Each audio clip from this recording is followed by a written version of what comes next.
इन्होंने पूरी दुनिया में एक ही हुनर सीखा है, ये मकान को पे कब्जा करते हैं, नेम प्लेट हटा के अपनी नेम प्लेट लगा देते हैं। जो 30,000 मंदिर तोड़े हैं, एक बताएं कोई मस्जिद ऐसी बना के गए हो ये कहें कि ये मस्जिद हमने बनाई थी। 90% मंदिरों को तोड़ के ऊपर गुम्मद बना के कहते हैं कि ये हमारा आर्किटेक्चर है। कौन सा इस्लामिक आर्किटेक्चर कहां पैदा हुआ था? हम कुछ बातों को जानना नहीं चाहते, इसलिए जिन्होंने किताब नहीं पढ़ी है, जरूरी नहीं है कि आप पूरी किताब पढ़ें। इस वक्त देश में किताब में क्या क्या आपके मतलब की बात लिखी है उतना ही जान जाएं, उतने से ही आपका काम हो जाएगा। इसलिए जो लोग राष्ट्र को चला रहे हैं उनसे कहिए गीता पढ़ें, और जिनको घर चलाना है वो रामायण पढ़ें। अदला बदली ना करें। मेरा मानना है कि अगर हमने गलत आइकॉन को, गलत लोगों को सही समय पे अगर बता दिया होता, उनकी हैसियत बताती होती, तो आज हमारे बच्चे अकबर महान नहीं पढ़ते और महाराणा प्रताप महान पढ़ते। भारत का पहला शिक्षा मंत्री 99% लोग उसके बारे में नहीं जानते। और यह मैं नहीं कह रहा, उसने अपनी किताब में लिख के गया, हमने वो भी नहीं पढ़ी। भारत के पहले शिक्षा मंत्री जब पैदा हुए मक्का में, तो उनका बचपन का नाम था फिरोज बख्त। मैंने पहला ऐसा शख्स देखा कि बचपन से बुढ़ापे तक 4 नाम रखे उसने। जब वो जवान हुए तो उन्होंने अपना नाम मुइनुद्दीन रखा। जब राजनीति में आए तो अब्दुल कलाम रखा। लेकिन राजनीति में एक विशेष राजनीति करनी थी तो मौलाना अबुल कलाम आजाद हो गए। यह उनकी जाती शख्सियत की बात बता रहा हूं, लेकिन लार्जर पिक्चर क्या है, उन्होंने अपने जीते जी एक किताब लिखी है। उस किताब का नाम है India wins freedom. Oriental publication ने यह छापी है। आप सबने वही किताब पढ़ी है, लेकिन उसमें एक चीज कही गई वो नहीं पढ़ी आपने। यह आदमी कितना बेईमान था, अपने जीते जी इसमें सच बोलने की हिम्मत नहीं थी, क्योंकि उसको अपना एजेंडा पूरा करना था, इसलिए सच नहीं बोला। यह मक्कार आदमी 1958 में वो अल्लाह मियां को प्यारे हो गए, लेकिन अपनी वसीयत के अंदर यह लिख के गया यह आदमी कि मेरे मरने के 35 साल बाद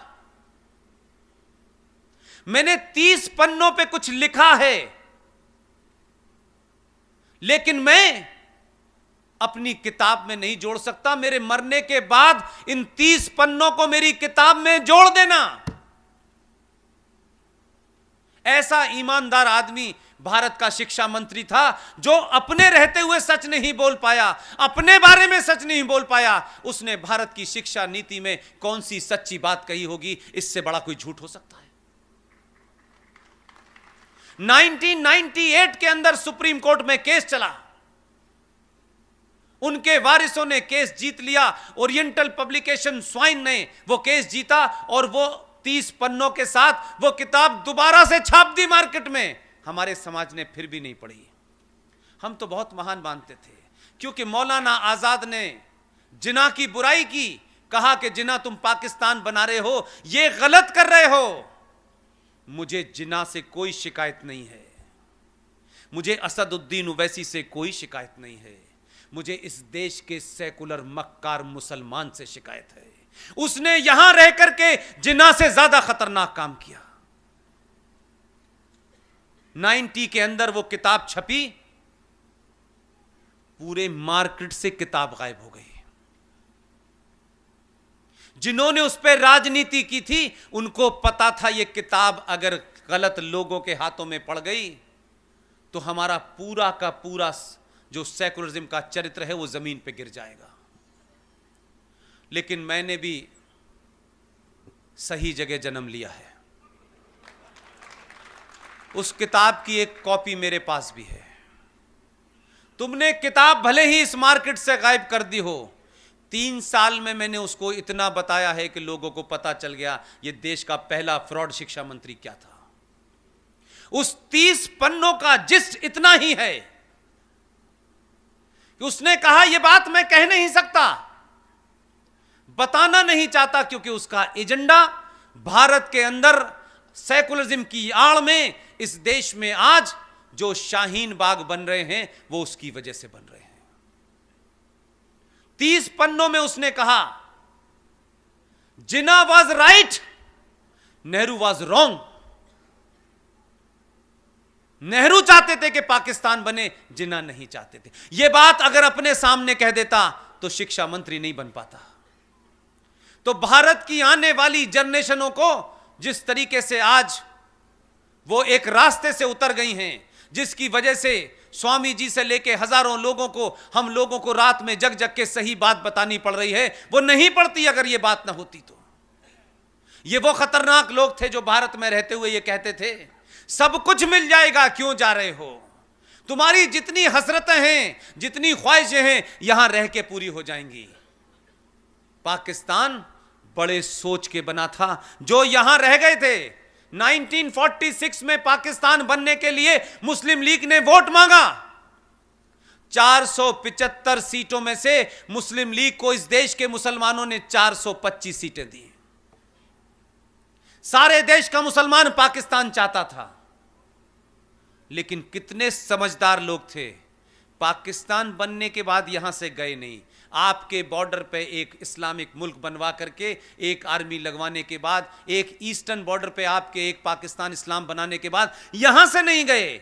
इसीलिए अलीगढ़ यूनिवर्सिटी में जब मेरे बड़े भाई हुआ करते थे, मैं स्कूल में छोटा होता था तो एक नारा लगता था, वो मैं कभी समझ नहीं पाता था कि इस नारे का मतलब क्या है, क्योंकि मेरी जिंदगी सुबह से लेकर शाम तक कुरान, इस्लाम, नमाज, हरिया और शरीफ में गुजरती थी। उस वक्त ये नारा बड़ी आसानी से लगता था बीच बीच में कि लड़ के लिया है पाकिस्तान, हंस हंस के लेंगे हिंदुस्तान। आज 70 सालों के बाद इस देश को पता चल रहा है कि जो यहां हैं वो इसी संविधान का हिस्सा बनके, इसी डेमोक्रेसी का इस्तेमाल करके उन्होंने एक आदर्श सत्ता इस देश में स्थापित कर ली थी।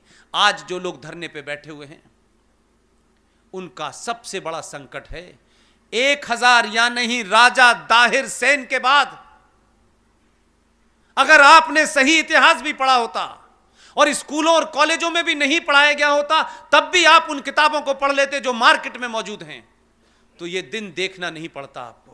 आज सत्ताएं आती तो इस देश को विश्व गुरु बनाने वाले रास्ते पे ले जाती। आज जो सत्ताएं आ रही हैं, पुराने कुकर्मों को वो साफ करते करते 5 साल बीत जाते हैं, और भारतीय राजनीति में हर 5 साल के बाद वोट लेने जाना पड़ता है, और वोट का डेमोग्राफी का बदलाव तेजी से हो रहा है। यही कारण है कि राजा दाहिर सेन की कहानी आपने इसलिए नहीं पढ़ी कि सिंध आपके जनगण मन के अंदर तो आता है, लेकिन सिंध का आखिरी राजा, वो हिंदू राजा जिसका नाम राजा दाहिर सेन था, उसका इतिहास पढ़ा होता तो आप खड़े होकर के ये छोटे भाई का पजामा, बड़े भाई का कुर्ता पहने हुए इधर से उधर घूम रहे हैं। ऐसा लगता है सारा ज्ञान इन्हीं को है। इनका कॉलर पकड़ के पूछते, बेशरम मक्कारों, जरा ये तो बताओ, तुम हमें काफिर कह रहे हो? हम काफिर हैं। कुरान शरीफ में 30 आयतों में 34 बार काफिर का जिक्र आया है। हमें काफिर बता के तुम मार रहे हो? जरा शर्म करो, अपने गरेबान में झांको जरा। तुम्हें अपनी औकात का पता नहीं है, तुम बहुत बौने लोग हो। छुपाने से, किताबें छुपाने से इतिहास नहीं बदलेगा। राजा दाहिर सेन सिंध का एकमात्र वो राजा था जिसने प्रॉफिट मोहम्मद, जो इस्लाम के पैगंबर थे, उनके नवासों के नवासों को अपने यहां शरण दी, अपने यहां छुपाया। और एक मुसलमान जिसका नाम था मीर कासिम, उसने राजा दाहिर सेन पे हमला किया।